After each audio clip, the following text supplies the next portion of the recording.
prospektində qeydə alınıb. Hadisə zamanı Fərzayı Rəhimov idarə etdiyi Mercedes marka avtomaşınla 100 metronun Xalqlar Dostluğu istiqamətində hərəkətdə olan zaman yolun qazıntı aparılan hissəsini görməyib. Nəticədə nəqliyyat vasitəsi idarəetmədən çıxıb və qəza qeydə alınıb. Hadisə şahidlərinin sözlərinə görə yolun bu hissəsində asfaltın yararsız halda olması barədə qabaqcadan xəbərverici nişanlar qoyulsaydı bu cür hadisə baş verməzdi.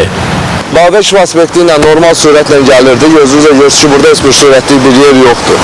Sadəcə yolu qazıblar, heç bir işarə qoymayıblar, heç bir işıqlandırma yoxdur. Ona görə maşında oradan da çox pis zədələr aldı da. Yəni ayrabaqlar açıldı, altı əzildi, təkər partladı bütün. Maşın yararsız hala düşdü. Ətrafda yaşayan və mütəmadi olaraq bu yoldan istifadə edən şəxslər isə bildirdilər ki, 100-300-ə yaxındır ki, yol bu vəziyyətdədir. Hər gün isə yolun yararsız olduğuna görə bu yerdə qəzaların şahidi olurlar. Özüm bu tərəfdə qalıram. Yəni 3 aydır bu belə vəziyyətdədir bu yol. Gəlib heç kim yaxınlaşmır, heç kim nəsə eləmir. Ona görə gündə bəlkə gözümüzün qabağında neçə də maşın düşürdü.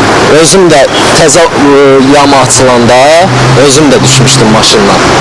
Hadisə ilə bağlı Xətai rayon Dövlət Yol Polis Şöbəsində araşdırma başlanılıb.